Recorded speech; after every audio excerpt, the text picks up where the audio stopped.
Hi, everyone, and welcome to the first webinar in this series on working with trans youth and their families. So I'm Sally Guy. I'm the Director of Policy here at the Canadian Association of Social Workers, and we're really thankful that Dr. Annie Paulin-Saint-Fasson is offering this series for social workers across Canada. So yesterday, of course, was both the National Day of the Child and also the Transgender Day of Remembrance, which is a time to remember all those lost to transphobia, violence, and prejudice. And it's a time to commit to doing better in the future. So it does feel fitting that today, that knowing that education and understanding is a small piece of the puzzle in fighting prejudice, that we're offering this webinar to help folks learn a bit more about trans youth and how to make their futures better. Clearly, this is a topic of interest. We've got just about 500 folks signed up today for the live event. And this first session is going to be very broad. It's going to have time for audience questions at the end, and every question is a good question. Before I introduce Annie properly, there are some housekeeping details to go over. So the information you need, how to download the slide deck, how to get your certificate of attendance, all that information is written down in the welcome widget. You can access that by clicking on the loudspeaker icon at the bottom of your screen. I also encourage you to take a second, just click on the different icons at the bottom and different tools are going to pop up. You see that you can drag or resize all the boxes on your screen now. So you could, for instance, minimize me and make the slide deck bigger. Also, take a look at the resources in the widget. I've linked some of the stuff that Annie is going to be talking about. And I've also linked the sign up pages for part 2 and 3 of this series in case you hadn't signed up yet. So with that, it's time to introduce Annie properly. Annie Paulin-Saint-Fasson holds a PhD in ethics and social work from De Montfort University in the UK, and she is a full professor of social work at the University of Montreal. And her work focuses on the development of anti-oppressive theories and approaches that promote ethical and emancipatory practice in social work, and then applying those methodologies towards better understanding the experiences of oppression and resistance of trans youth and their families. She is one of the co-founders of Gender Creative Kids Canada, which I linked to in the resources widget, so you can find their website. And she's also the co-editor of the book Supporting Transgender and Gender Creative Youth, Schools, Families, and Community in Action. So with that, we are really excited to have you here, Annie, and I will pass it over to you. Thank you. Hello, everyone. So I will not repeat the introduction. I'm really pleased to be here today. I'm going to try to make it dynamic, although it's a little bit different than having an audience in front. But today it's really about looking at basic concepts so we can all get to a general and common understanding of trans youth and what it is to be trans in the life of a young person. And this is going to take us at the next meeting to understanding more in depth the different experiences of trans youth. We're going to go through different research that are currently being undertaken in Montreal, but also across Canada. And we are going to finish this web series by looking at families. And why we decided to organize that this way is that in social work, we're really about trying to enhance individual and collective well-being.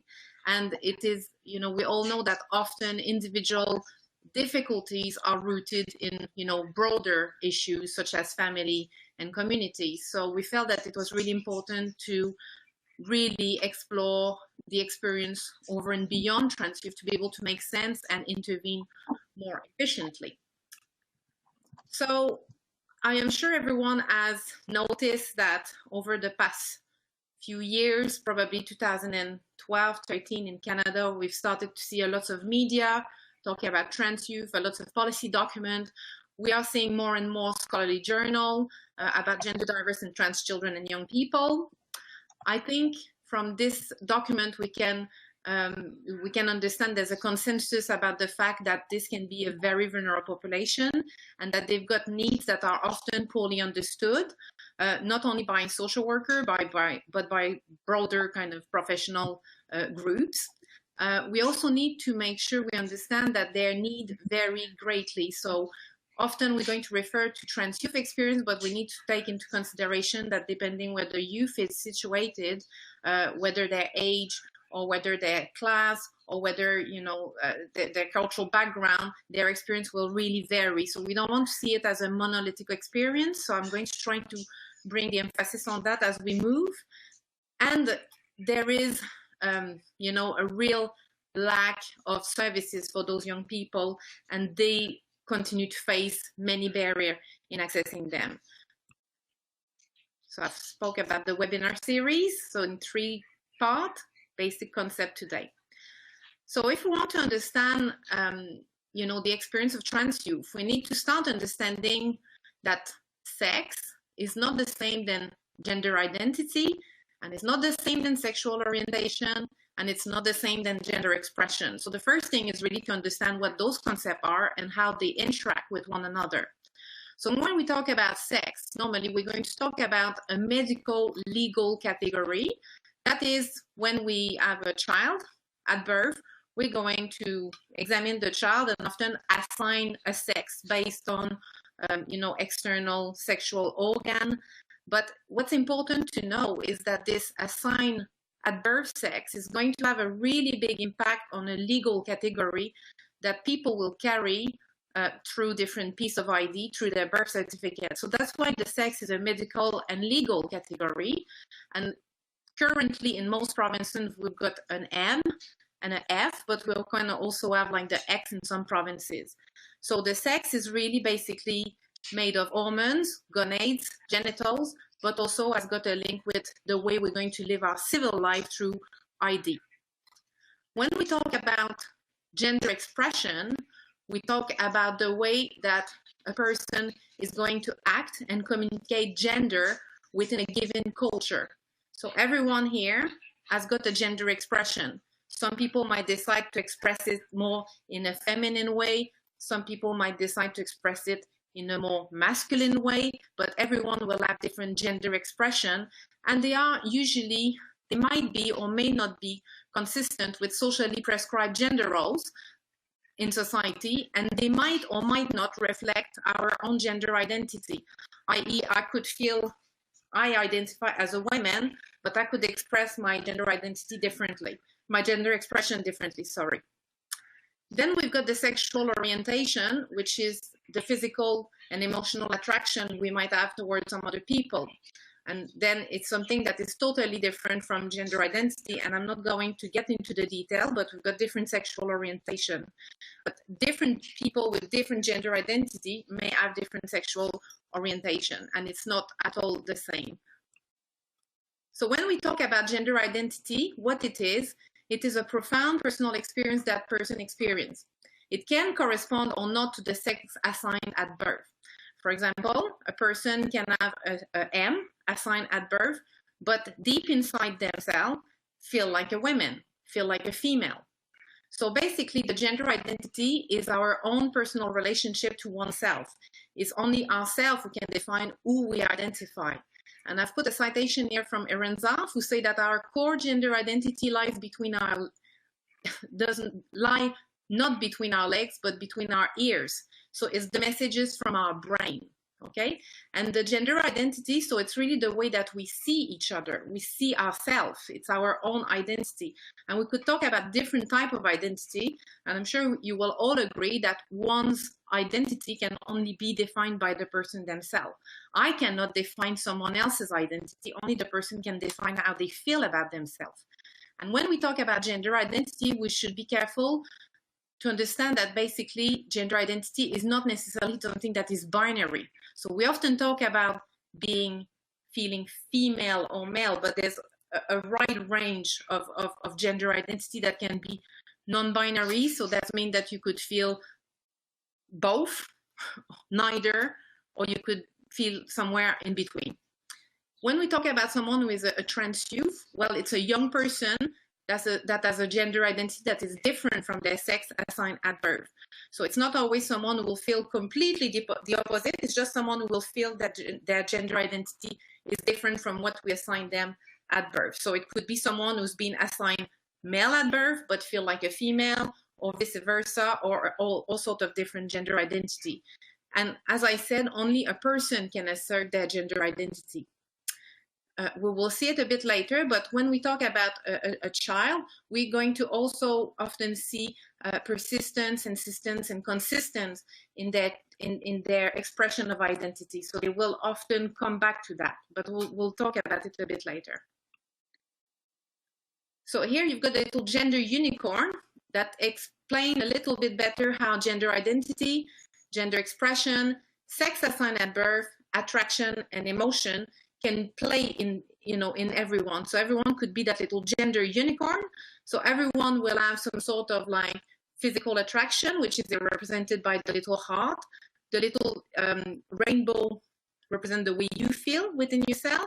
Then you've got like the little sex chromosome at the bottom. And then you've got like the little green dot that represents the expression. And so everyone can find themselves on those little dots. And so everyone can find themselves on the web of the gender unicorn. So basically everyone is different. So when we look at the experience of trans children, we need to look at the child development. I am sure some of you have done a little bit of child development theory at university during the training. We often have the classic views of Piaget and Kohlberg's theory that will focus on stage of development of the child. When we work with trans youth, and I think generally speaking, we're starting to criticize more and more those theory. I'm not going to get into the detail, but for example, we know that Kohlberg theory has been developed just with a sample of male. So it is not applicable worldwide and it's not applicable to everyone. So basically today, we do not believe that there's a fixed stage of universal path, and we need to understand children a little bit differently. What we know though, in terms of like transgender children, is that most of them will identify their gender by the age of 3. And the same will happen for children who are socially transitioned. When we talk about a child who is socially transitioned, we are referring to a child who have expressed their gender identity and who have been allowed by the family to live their authentic gender identity.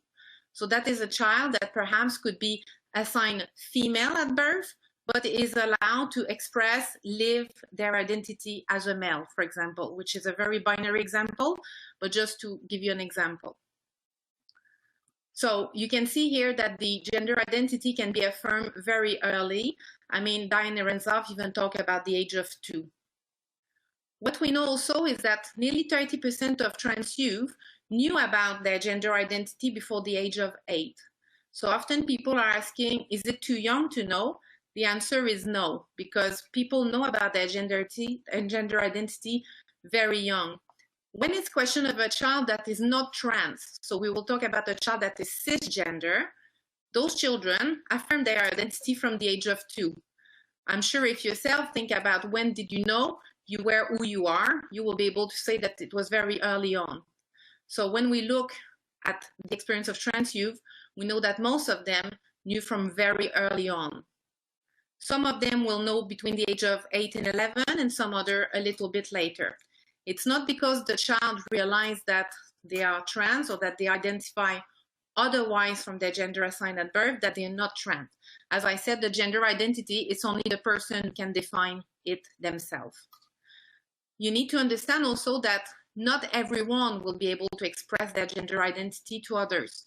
So we often see that children, I still do work with children in Montreal, with a family of children in Montreal, and there's some children who affirm their gender identity really young, some other not. Why is that? Is that often we have like barrier to expressing the gender identity. We know, for example, that from preschool age, pressure of gender stereotype and to comply is very important.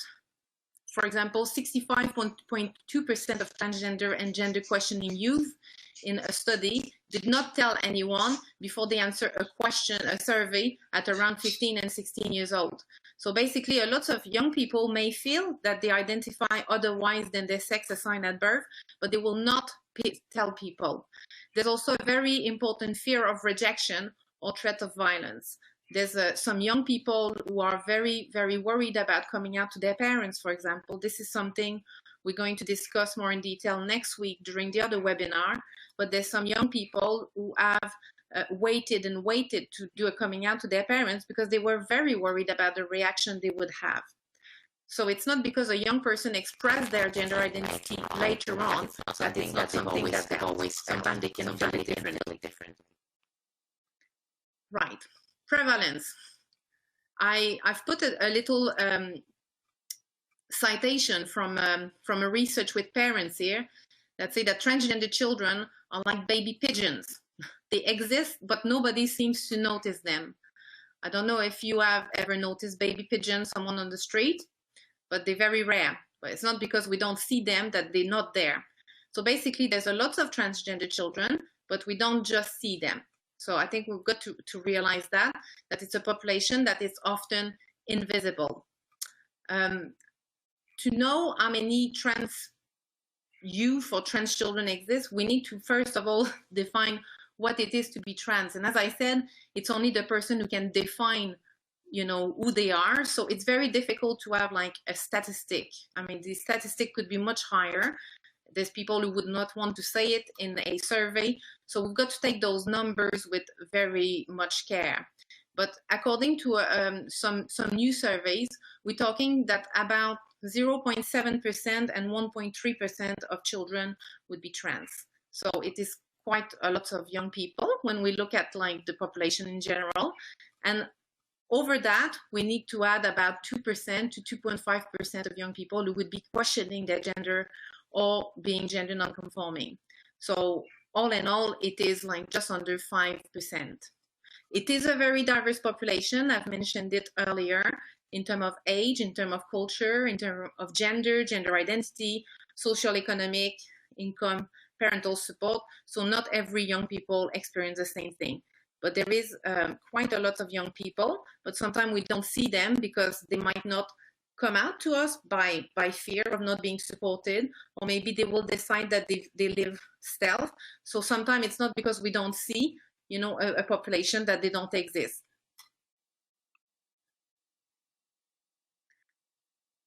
Is it a phase or stable identity? There's been a lot of question about that. For a long time, we have, the study have told us that basically a large percentage of children who identified as trans were going to not pursue as trans when they grow up. So this is studies that were built like early 90s. Here you've got like a citation of Zucker, who was talking about a large percentage of these children who would basically desist. However, more and more, we know that what we would call a detransition rate are very, very, very small.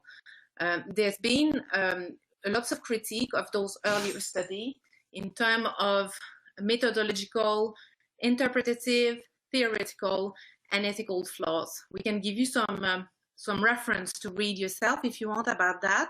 I'm not going to go too much into detail, but some of the critique was, for example, that not every children that were enrolled on those studies were really actually trans. There's been like some children who were not aware of the participation of the study, and there's other ethical flaws that could be raised. So you can go to read the studies about that. I think what it's important to know is that the rate is actually quite low. If we look at a new study, a study from 2014 from the RISE, out of 70 young people who started a hormone treatment have continued with their transition into adulthood. There's none of the participants who reported regret during puberty suppression or treatment or after gender affirming surgery. So there's basically very little children, young people who decided not to carry on with the transition. And I was actually in Argentina a couple of weeks ago, and there were a new study actually from the UK who look at a number of patients, 303 patients, adult for those, but basically the transition rate is very, very little. So we need to be very careful with that. And again, it's not about thinking that there might be some detransition rate, but more about taking the person where they are. But I just wanted to kind of name those things because sometimes it's a question. What about if the child changed their mind? Why should we support them not knowing what the outcome would be? Well, it's not about the outcome. It's more about how the child feels at the moment that they express their gender identity. We'll talk about it a little bit later. What we know is that transgender children who are supported by their family and socially, they have a strong, consistent, and embedded identity as young cisgender children have. Cisgender children, as I said, they are children who are basically identifying the same way than their sex assigned at birth. So basically, when we support a child, when there's a child who transition, who decide that we accompany to live according to their own authentic gender identity, basically that child will have like a really strong identity. And so debate persists, but policy document and research, they will more and more support the affirmation of the child's identity. So basically what does that mean is that the more and more the policy document and the research evolve, we know that the best way to intervene with those children is really to go with their rhythm and affirm them in their true identity.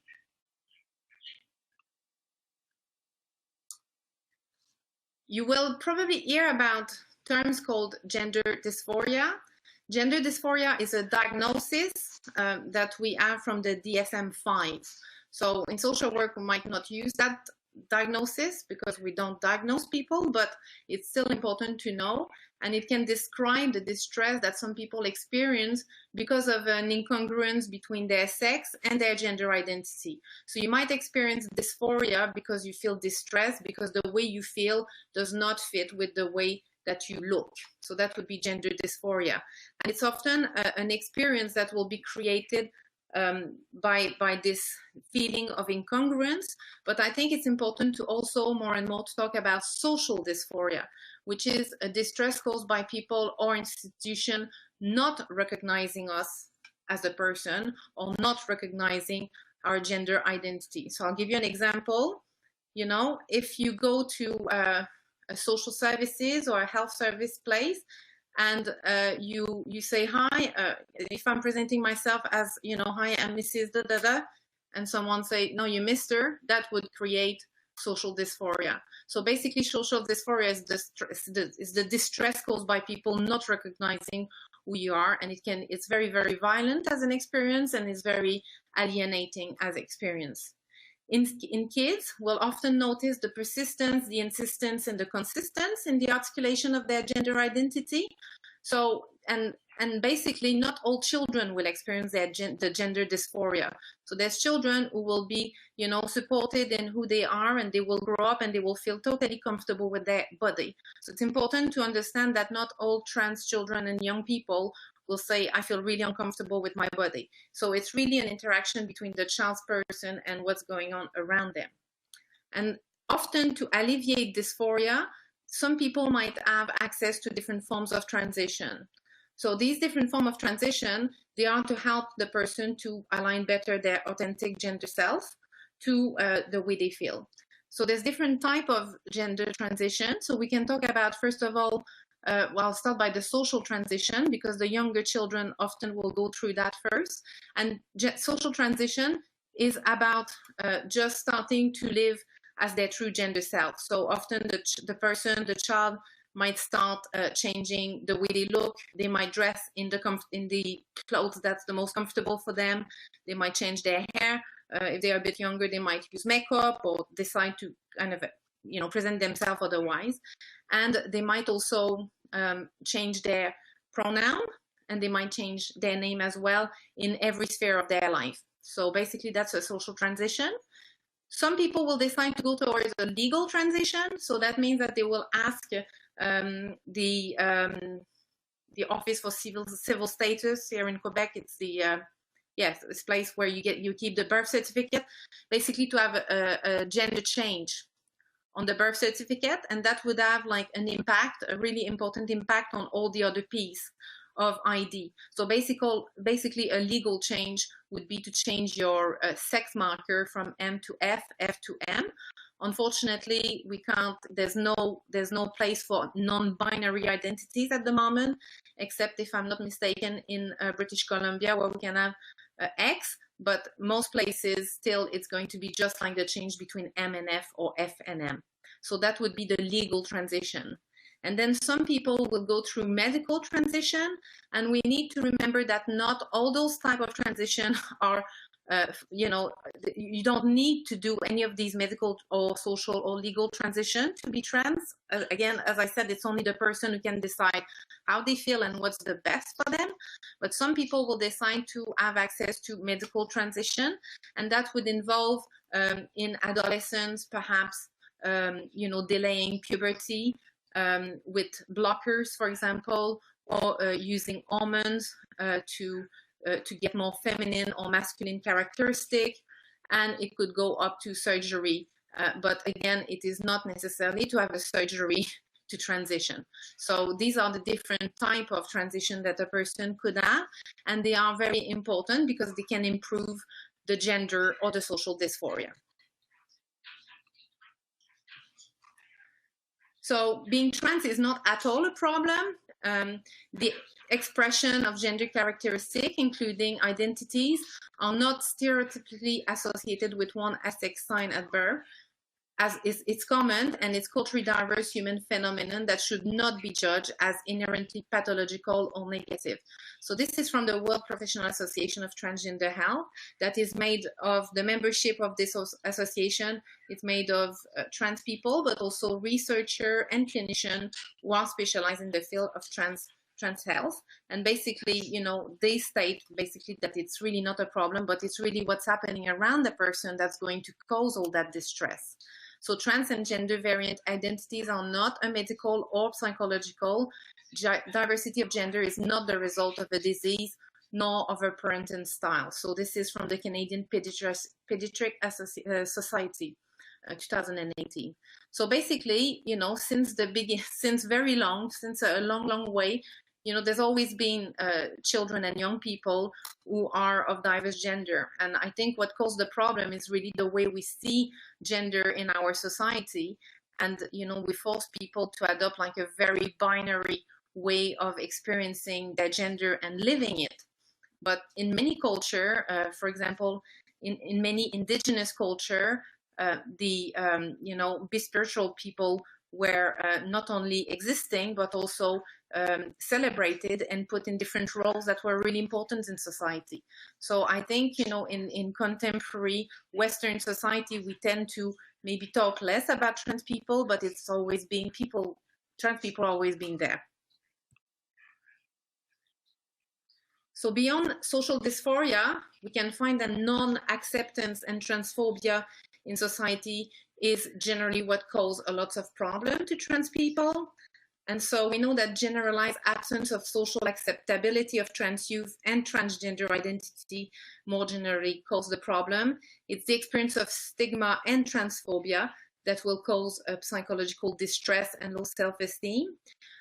We could refer also to the minority stress theory, which will explain the health disparity in sexual minority, including trans people, because of the stress that is caused by transphobic and hostile environment, which in turn will affect physical and mental health outcome.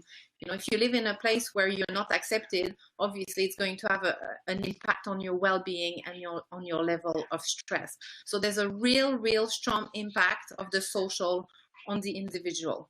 And we'll see next week when we talk about trans youth experience, it's very easy to trace how the different social environment, how they can impact on the young person's well-being.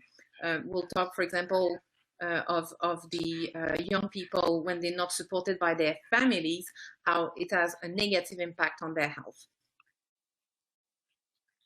So if we look at the intervention model to work with children and family, there's 3 approaches to working with them that can be found in the literature. There's a model of the live in your own skin. There's the watchful waiting model and the gender affirmative model. The live in your own skin, I think it's more and more criticized in the literature. You see here, there's a citation from the World Professional Association of Transgender Health that say that treatment aim at trying to change a person's gender identity and expression to become more congruent with the sex assigned at birth has been attempted in the past without success. particularly in the long term. Such a treatment is no longer considered ethical. So here, the W path refers to the model live in your own skin model, which basically would, try to work with a child and make them accept the fact that they got like a sex assigned at birth and that their gender identity should fit within that. So this model is now considered very unethical, but I wanted to mention that it has been around, and there might be some professionals who still try to apply it, but it is unethical and it's an abuse of power. Actually, Canadian Association of Social Work has made a very strong statement on that. There's also the watchful waiting model, which basically was thinking, okay, we might not want to support the child to transition. Now we'll just wait and see what's happening. So it does not serve the child because critical support is withheld. So if you say, yes, you might be trans, you might not be trans, we'll just wait, you're not giving the support that the child needs at the moment as they're growing up. So watchful waiting is based on a binary notion of gender in which gender diversity and fluidity is pathologized. In watchful waiting, it is also assumed that notion of gender identity become fixed at a certain age. So most robust research and current research suggests that rather than focusing on who the child will become, valuing them for who they are, even at a young age, fosters secure attachment and resilience, not only for the child, but also for the whole family. So basically, the gender affirming model is the model that is the model that we should privilege, is the model that basically will follow the child's lead and will follow the child's expression of their gender identity, and will just be around to support that gender identity, whatever it is, knowing that it might change and it might evolve with time, but not focusing on the outcome, but just on the moment that the child is experiencing. So the basic principle and goals of the gender affirming model. First of all, we need to understand that gender variations are not disorder. So we know that gender is not something that is binary. Yes, there might be some people who feel very female, some others may feel very male, but there's a wide range of ways of expressing gender and feeling gender. So there's people who are gender non-binary, and it's not a disorder to feel different. Gender presentation are diverse and varied across culture, requiring cultural sensitivity. So basically, we understand that even in the Western model, there's more two gender fixed as male and female. This is not across all culture, and we need to respect that people might express their gender identity differently, even within one culture. Gender involves interweaving over time of biology, development and socialization, and culture and context. So basically, we know that gender is not the same as gender identity is not the same as sex. So we need to be careful about that, and that it might develop differently from one person to another.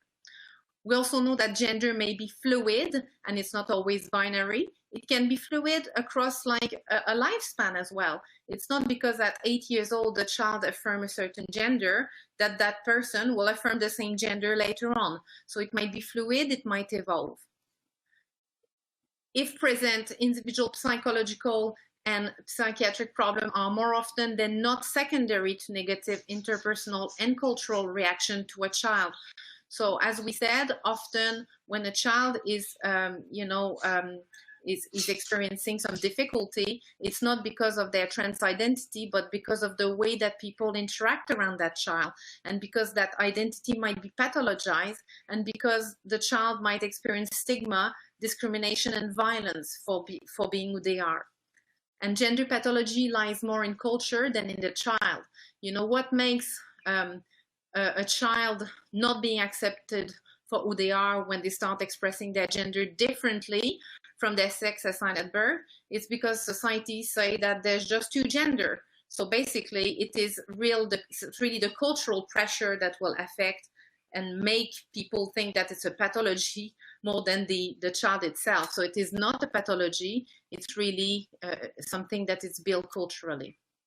So the goal of the affirming model is to facilitate an authentic gender self. So it's really to follow the child's lead and accept and celebrate children for who they are, whatever the gender they express or they identify with. It's to also alleviate gender stress and distress. This can go through very different ways, and we're going to talk about it in the other webinar. But alleviating stress or distress might mean having to work really closely with the school to make sure that the child can express their gender identity as they please in the school. It might mean also having to change structure in different environment. It might need, and this is where social work can be very helpful, because we don't work with just people, we work also with environment. But one of the goals of the affirming model will be to really try to alleviate that gender stress and distress by changing the structure that are stigmatizing and transphobic and not supportive into something that is more adapted to every single child, whatever their gender. It's also going to be to build gender resilience. This is going to happen a lot by affirming the gender identity, and so that the child can feel that, you know, they can build a good self-esteem, they can feel good about themselves, and they can feel that they're respected for their own gender. And it's also about securing social support to make sure that the child has got the support they need to be able to experience their own gender. Affirming gender identity. So more robust and current research suggests that rather than focusing on who a child will become, valuing them for who they are, even at a young age, fosters secure attachment and resilience, not only for the child, but also for the whole family. So we'll see it's very, very important that we work with both, especially when they're little. There's not much to do with the child apart from celebrating for who they are. We need to work with the whole family so that family become accepting, and also that the family can be resilient to social pressure that might, you know, make barrier for the child's well-being. We can facilitate the gender affirming model by different type of transition, as I said, by legal, in changing the gender marker on birth certificate, civil document, social, by adopting gender expression coherent to authentic gender identity, use of pronoun, name to reflect this, or by medical, use of puberty blocker, hormones, or the surgery. And it's important, as I said, to know that not everyone will decide to go through any type of transition, and we just need to follow what the person wants to do. So basically, the concept of informed consent, the concept of self-determination are very important to working with trans youth and their family. Sorry, I've got a dog. That's very disturbing. Okay, social work intervention and gender affirming practice. Oh gosh, sorry. Jessica, come here. Come here. Gosh.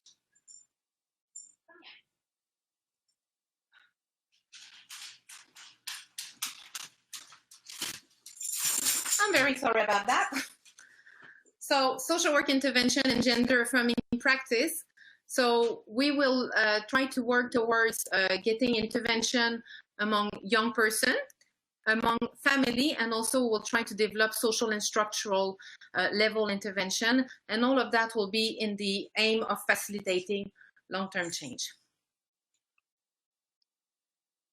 So here you can see some resources to the joint statement for social work practice with trans youth that was adopted both by the Canadian Association of Social Work Educators and the Canadian Association of Social Work. And also I invite you to visit the web repertory of the Quebec Association of Social Workers, but it's only in French. So I think we're going to take some questions now. We said we're going to keep about 40 minutes. I'm sorry, there's a postman.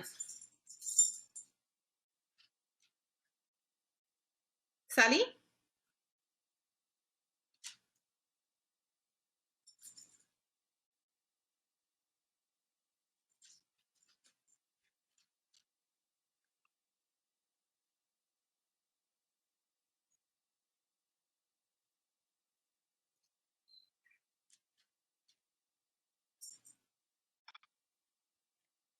Hear you.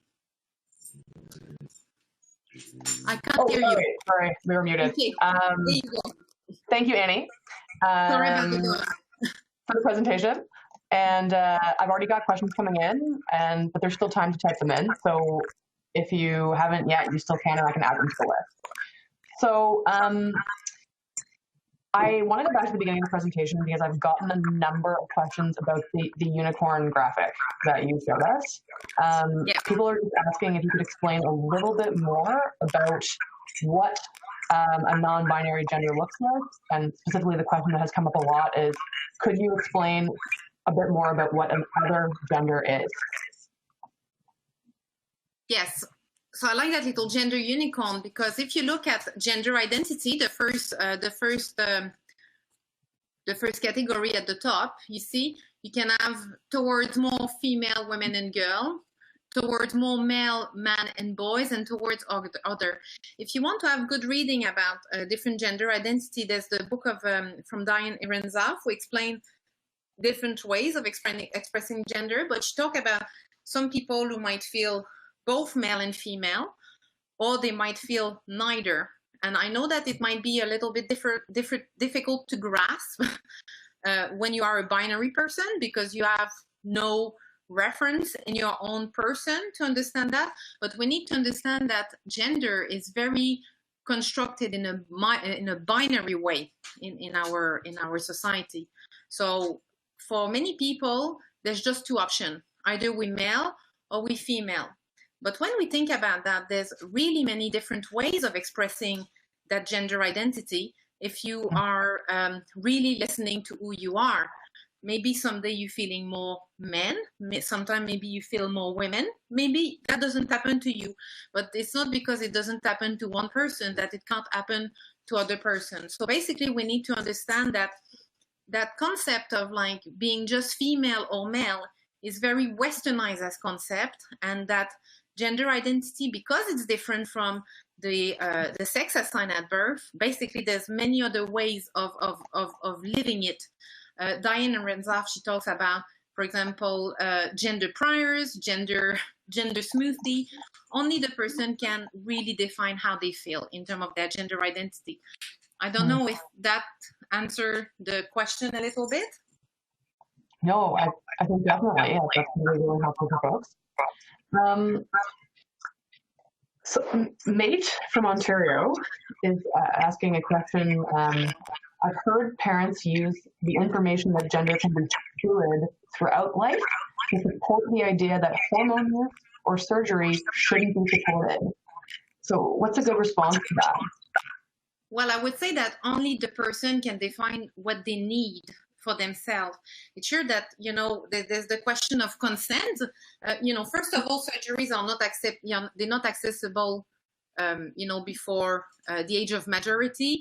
Sometimes for some type of surgery, it might be like late teenagehood, like 17, 16, like top surgery, things like that. But, surgeries, the person is not going to have access to that before they are really able to make their own decisions. So I think we just need to follow, again, the person's lead. Only the person can decide what's best for them and maybe what they need. It's not what we see as person as something, you could feel like a woman, and you just need to follow the person's lead. That's the only principle we need to go. When they are younger person, even if gender is fluid, well, because gender is fluid, we should even more follow them and try not to kind of place them into a gender binary. So, because you need to remember that, when they are young, the children, they often will express their gender through, clothing, through toys, through play. And so basically, just to follow that, it's just going to help the child understand themselves better and feel that they can be really themselves. So, if we look at clothes, if a child was assigned female at birth and really like male masculine clothing, even the child is fluid and carry on to define their gender identity through time, there's nothing wrong with offering them the type of gender clothing that they feel the most comfortable. I like to tell people, try to imagine yourself if you were forced to go to work every day with, you know, apparel, with like clothing that don't fit who you are really. And day after day, we force you to wear some clothes that don't fit with who you are inside. I mean, you can see very rapidly how you would feel bad and you wouldn't be able to focus on the important stuff, for example, what you need to learn at school. So even if you've got like a child that is very gender fluid, I think the message is the same, and it's about following the child's lead and making sure that they've got access to what they need to be able to flourish and express themselves. That's a really great answer. Question before I end. So Raquel from Nova Scotia says, I love the term social dysphoria because it pathologizes the culture instead of the individual. But then Serena from Newfoundland adds, the fact that gender dysphoria is listed in the DSM must contribute to the idea that it's an illness and a therapy and not just a way of being. Yeah, I mean, gender dysphoria, it's not being trans. Gender dysphoria is a distress that comes when you feel that maybe some characteristics don't fit with your gender identity. So some people experiencing gender dysphoria may need to have access to medical transition because this is the way that they will feel better. So, you know, it's again, it's about it's not just about social dysphoria. It's not about just gender dysphoria. I think it's about both, and really make sure that the person with us has got all the different access to services that they need to be able to themselves decide what is the main concern here. Is the main concern because, you know, is the main concern of a trans youth here distress caused by the fact that they realize their voice is getting deeper, and because they're starting to notice, you know, hair in their face, and or because they're developing breasts, or because they got menses? Is that the main, you know, cause for distress, because they feel that there's an incongruence between who they feel really and what their body is telling them? Or is it because the child, the person, the young person is confronted every day to people not wanting to use the right pronoun, or not, you know, really, you know, respecting the name? I mean, you know, we should be respecting. I mean, one important cause for distress of young people, we're going to talk about it more next week, but it's about not having their name or pronoun, you know, recognized. So it's being misgendered, and, you know, having the wrong name and the wrong pronoun used over and over. So this is like what we see in terms of like more social dysphoria, people refusing to honor people's identity. So I think it's really kind of a mix of both. Although, you know, as I said, gender dysphoria is really a diagnostic kind of term from the DSM. It doesn't take away the experience that some people have.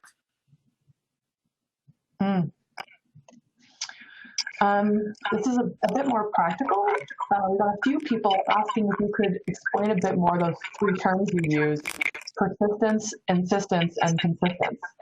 Yeah.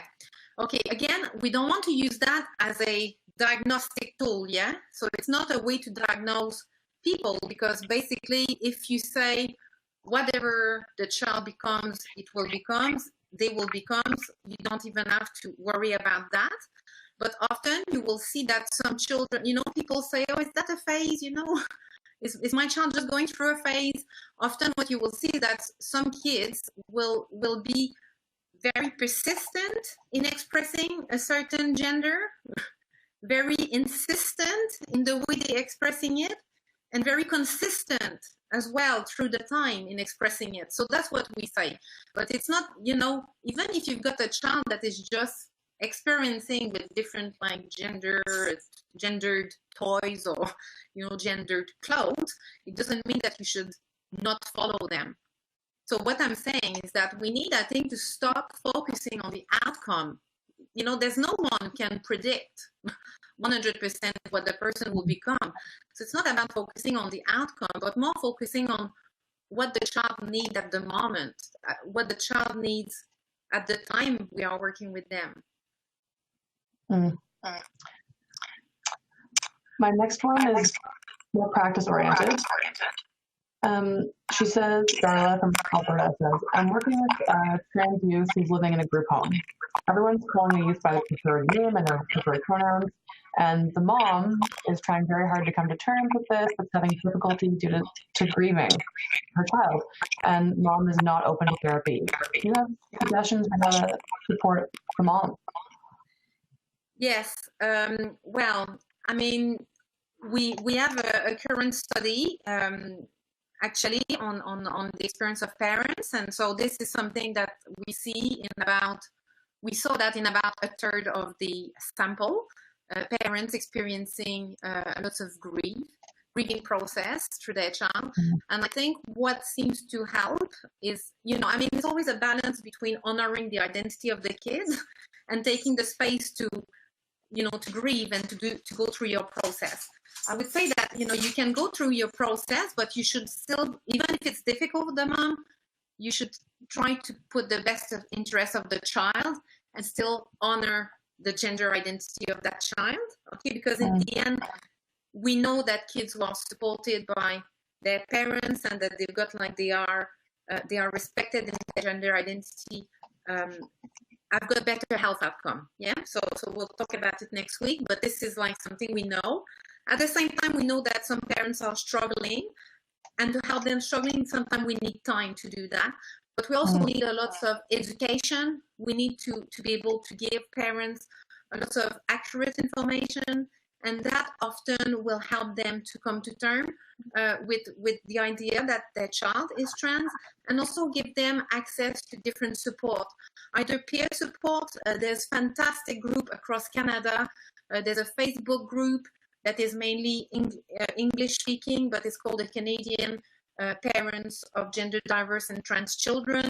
This is if you look on Facebook, it's a massive group of parents. So peer support might help the person to be able to kind of go to normalize the experience that they've got.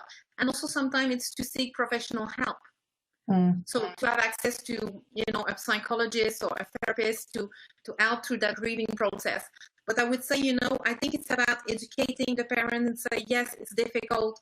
Yes, we know some parents have got issues accepting it, but think about the importance of affirming your kid's identity, because there's such an improvement in mental health when this is done.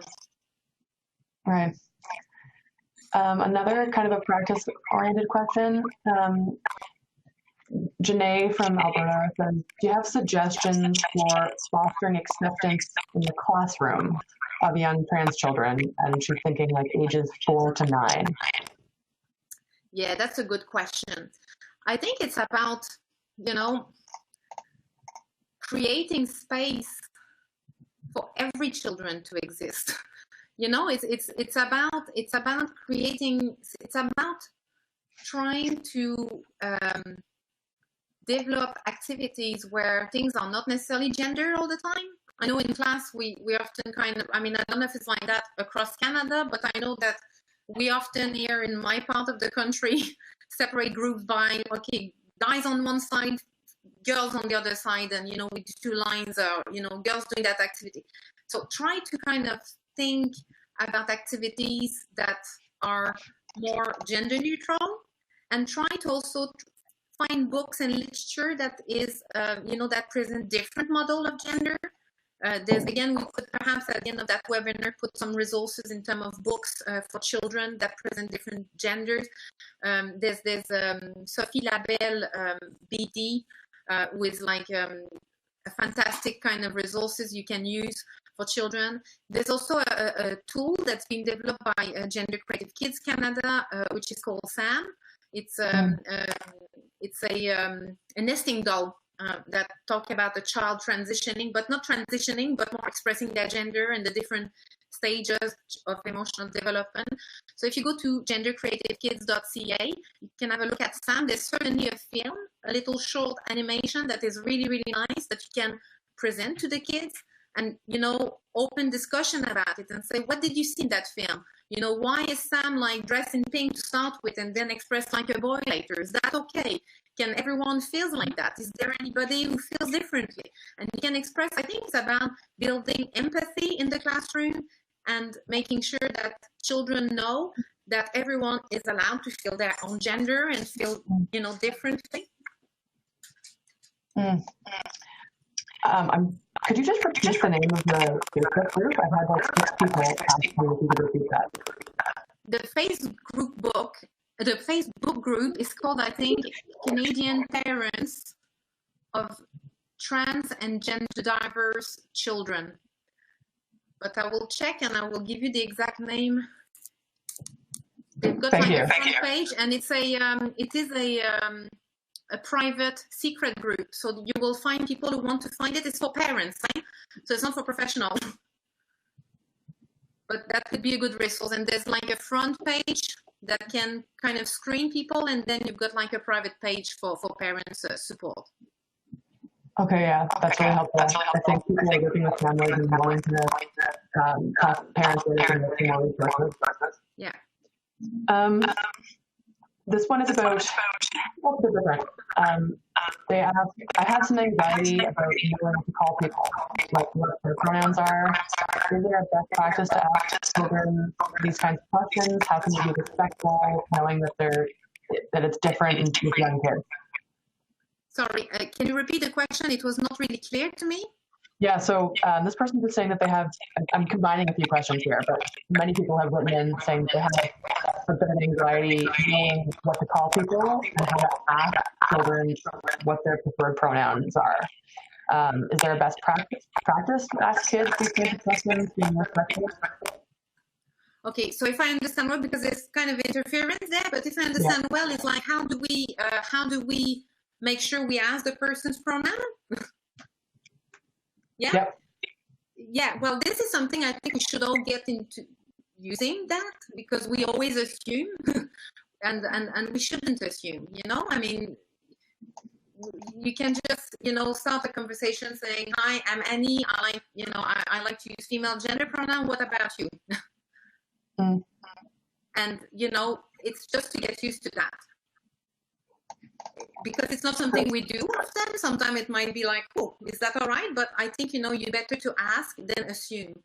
This is based on the conception that everyone is cisgender, yeah? But not everyone is cisgender. There's a lot of people who are trans. And so I think it's very respectful to ask what pronoun people want to use. So I think when you take the initiative to present yourself saying, I am Annie, I like to use female pronoun, or if you got like name badge to leave a place for putting the pronoun, that's a really inclusive practice. And if people don't understand why you do that, you can just explain, I do that because I understand that there's a lot of trans folks around and I want to make sure I'm inclusive. It's such a simple answer. Like it's so good to think about it in that way. We only have 2 minutes left, and this is I thought it was such an interesting question to end on.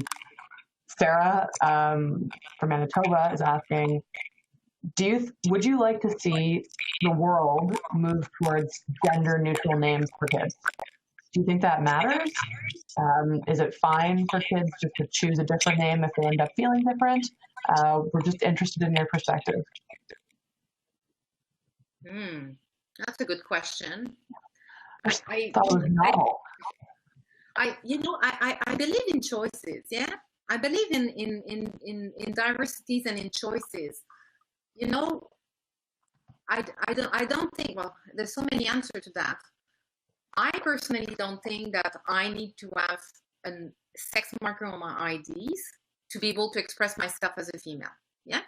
So whether on my driving license or on my Medicare card I have no F, I think understanding the experience of trans youth, that would make it so much easier for everyone if we didn't have a legal gender marker on every single, because in the end, what does it represent is just like genitals. What's on your ID is basically a representation of your genitals. So for me, I mean, personally, I don't need that to affirm myself as a woman. I'm not saying that We don't need any, I think it's about people to have the space to exist, whatever that place is. And I think it's about facilitating, putting into place system where everyone can exist, not just people who are cisgender and identify as female and male. I don't know if it answers your question, but for me, it's not about having everything gender neutral. It's about letting the people existing outside of those things and changing the system so those people can exist and stop being erased. Because currently, a lot of peoples are being erased in the system because it's still very binary. So it's not about crashing, everything and that there's nothing existing, but it's about leaving the space for everyone to be able to find it. I think that's an awesome answer.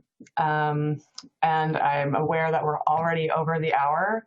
Also, I just wanted to acknowledge to the audience, I've been getting all of your messages. I'm so sorry. I know that there was feedback when I was speaking to Annie, asking the questions. We're really sorry about that. Sometimes technology friend and foe, and we'll try to get it fixed for next time.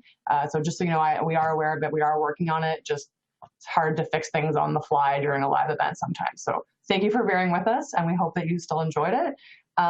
With that, I have to say another thank you to you, Annie. We got so many questions today. People were super engaged. I think you taught us a lot, and I hope everyone's looking forward to part 2 and part 3, which you can still sign up for. And with that, have a great afternoon or morning or evening, depending on where you are, and we'll see you next time.